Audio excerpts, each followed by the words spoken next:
TGIF, everybody. Glad to be here. So I know I've steered a little bit away from the educational videos, which I am going to get back to here before too long, but I wanted to take some more time getting to know you all and hopefully allowing you all to get to know a little bit more about me, especially when it comes to spirituality and religion and why my faith is so strong. So my upbringing, I didn't really go to church a lot or anything like that, and religion really wasn't something that was placed in front of me regularly, only because my parents were working, they were very busy, and we all had our chores in school, and with everything else, it's just nothing that I really ever found myself engaged with too much. In high school, I did date an Italian, so then I started with the Catholic Church, and kind of went back and forth with that a little bit, and then eventually found my way to Christianity. So I'm going to tell you the story about how I personally found God. All right, so I had just moved back to West Virginia. I found out my mom was sick and dying of cancer, and I was having a really, really rough time, and I was struggling. It's the dead of winter. All the plants and trees and everything were dying. It's gloomy and gray and depressing. I found out my mom's dying, and all this like really hard stuff. And I was sitting up in the room, and I'm looking down, and I'm one of the people, I love greenery, love plants. Green's my favorite color. I just love it. It's a sign of life, so I'm looking out the window and I'm just feeling really, really down and bummed. And all of a sudden, something just told me, it was like, get out, even though it's cold as anything and gray and cold, get out and go ride the four-wheeler up the side of the mountain. So I hopped on the four-wheeler, and I took it up the back road along the holler and back into the mountain behind my parents' house. My parents had roughly about 80 acres or so there, so it was really, wide open. And then when I got to the peak of this mountain, there was this abandoned church. It had no bathroom. It was a single one-room church. And it was very, very old. I would say probably before the 1900s, just the way it was built up. There was a few pieces of the pews and the floors, there was holes in it, and the wood was tattered, and I went to walk up into it, and it was weird. It was like it was calling me, right?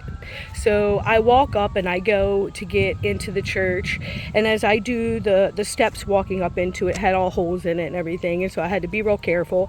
And I climbed up the 3 steps and I got into this church, and when I got in there, it was just like, it was very, very depressing. It really, really matched my mood, because everything, there was stained glass windows that had been broken, and they were scattered all over the floor in a billion pieces. It looked like somebody went in there and took a bat to the place. There was again, the pews were all broken up and stuff, and I sat there for a minute. There's an old piano that it made a few sounds, but not really playable. But I went over there, and I'm sitting and I'm looking around, and I'm like kind of getting a little bit bummed out. And then it was like right at that time, on that cloudy January day, the clouds parted. And when those clouds parted and that sunshine hit that broken stained glass window that was over to my left, it hit that shard of glass and it put magical rainbow colors all over that church. It was almost like, I would say, like comparable to like a disco ball or something. How the light hits it, it puts those colors everywhere. So here we are, and I was like, wow, something that looks so old and abandoned and just very sad and depressing. Now all of a sudden it was full of life. It was like I could hear the people singing their, hymns, and I could hear people playing on the piano and everything like that.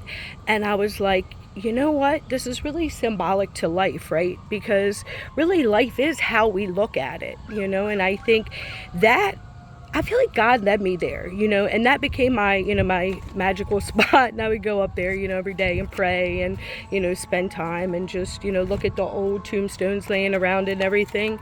But I tell you, that's what led me to God. That's just one experience, I've had a lot of different experiences where I felt like nobody said anything. It was like just weird synchronicity and things that led me to Him. So I definitely feel like, for those of you who know me well, that I was in a really bad car accident, was in shock trauma for a while, flipped the car a bunch of times and everything. So I had a near-death experience. So this is another reason why I believe in God. Going about 65 mile an hour, I get T-boned in my Explorer. The Explorer flips a bunch of times, and it was like slow motion, right? It was almost like I had a bubble around me. I can't explain it, but it was like every flip I was with my car, I was completely aware of it. And then once we were done flipping, I completely blacked out, I guess, because the next thing I know, I could hear people saying, get her out, get her out. And I hear other people saying, no, don't move her, don't move her. What if she broke her neck? And I hear other people saying, you need to get her out, there's gas leaking. And then the next thing I know, somebody undid my seatbelt. Well, I was upside down. So when they did my seatbelt, I fell on my neck, which is probably when I fractured my C7 right there. But I remember these arms pulling me out the side of my car, and I kind of stood up, and I really didn't even understand what was happening yet. Like it hadn't all hit me. And then this lady, I swear she was like an angel. She runs up behind me, and I'm running around, and because I couldn't see, and I went to take my hands, and I went like this to wipe my face, and I had all of this blood all over my hands. And then when I did that, then I looked down, and the white sundress I had on had all red blood all over it. And I was like, then I freaked. It was like up until then, I really didn't feel the pain or even realize how bad it was. So then my body obviously went into shock. The adrenaline started coursing, and I was running like a mad woman. And that's when the angel lady, I call her, she came up and she grabbed me and she shook me because I kept saying, call my mom, call my mom. I went to my mom, of course. Our mom's the best. Anyway, she grabbed me by my arms and she shook me, and she looked me really close in the eyes and she says, honey, you have got to lay down and be still. Please listen to me. And I lay down in the grass, and it was like when I lay down in that grass, it was like boom, all of a sudden all the pain hit me from all of my injuries, and the pain started getting worse and worse and worse. And as I'm laying in this grass, I'm looking up at the sky and the sun, and the light is getting as I'm kind of starting to fade out, the light is getting brighter and brighter and brighter. And as the light's getting brighter and brighter, I'm feeling less pain, and I went from the most excruciating pain to less and less and less and less and less. And the brighter that light got, the more warmth I felt, and the pain was gone. It was really weird. So the next thing I know, I wake up in shock trauma, and and they're doing their thing, and then I blacked out and wake up for a couple more days later. But anyway, I feel like the light, that's once again, like I felt like it's something, I'm really not sure what, but one other really profound experience was when I was at my Phi Theta conference in Tennessee, Nashville, with my peers. And I tell you, to this day, I don't know if I was hypnotized, like past life reintegration. I tend to think now, based on my research and studies over the past 13 years, I tend to think it was something like that, because it was not substance induced, definitely, that I'm aware of or anything. But for a couple of days, I went on like this, I don't know, it felt like a couple of days, but I ended up at this conference. I went through this experience where it felt like I was going back in time. And why I say that is I don't know if it was a dream. Like, again, I don't know if I was doing past life reintegration, because I definitely believe in that, especially the more I learned about it. But at first it felt, I'm going to describe to you what the experience was like. At first it was like I was in a tunnel, and I was being pulled up through this tunnel, and it was almost like I could see rainbows of colors all around me, sort of like data. You know how when they do like the computer, they show all the data following through? Well, that's sort of what it looked like, and it was flowing through, and it's like, it was so surreal, because it was like I could feel almost like the wind on my body, and it felt like I was going through almost like a vacuum tunnel. Well, the next thing I know, I pop out, and I'm in, I don't know, the best thing I could describe it as is like, it seemed to me like Germany, because it was, it was definitely another country and another time, and it was gray, and I remember looking out the window, and it was all muddy and just very gray skies, and it looked really sad and gloomy all around. And then all of a sudden, all this chaos was happening around me, and I remember running, and I was grabbing people, and I was moving a rug, and I'm helping them get underneath the table and underneath the rug to help hide them. And so it was like chaos, and then soldiers burst through the door, and then I'm trying to hide them again, down there, and they're down there, and then about when I'm like, they're in there, I don't know if they know that I've just did that and all, and then about that second, boom, I'm back up in this tunnel again, and it's like I'm going up through this tunnel, and, again, the colors, and then boom, then all of a sudden, I'm at another time period. And this time I'm on a horse, I have like armor, and I'm fighting with the sword, and the best way I could describe it was something like Joan of Arc time or something like that. But, we were fighting, and, the battles were happening. And then I went boom, through this tunnel again. It pulled me up through, and then all these colors. And then I was in the back of a truck bed at my dad's old house in West Virginia, and there was war, bombs, there's all these explosions happening everywhere around me, and stuff is flying from the sky, and I'm in the back of the truck with some of my family members, and I pass away. And it was then that I saw my mother, and then I saw my mother, and it was like boom, then all of a sudden I'm back in this tunnel again. I know it sounds really odd and weird, but I mean, this is the best. Again, I don't know, maybe it was a dream, but if it was one, I normally don't remember my dreams this good.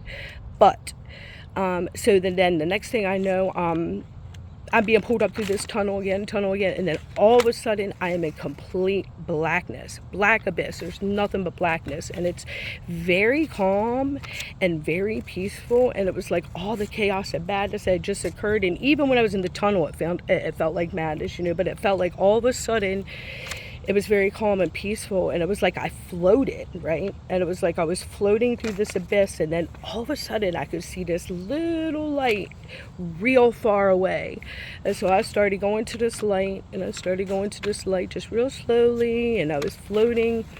And then all of a sudden, as I got closer to the light, it was like these hands were outstretched. And it was like as I floated, I met those hands with the light in it. It was like I became the light.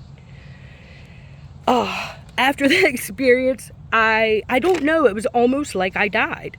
Like, I seriously don't know what happened or even how to explain it. All I know, it was like I faced death. I made it through it couple. I definitely don't feel like it is the end. I definitely don't feel like death is the end. Number 3, why I believe in God.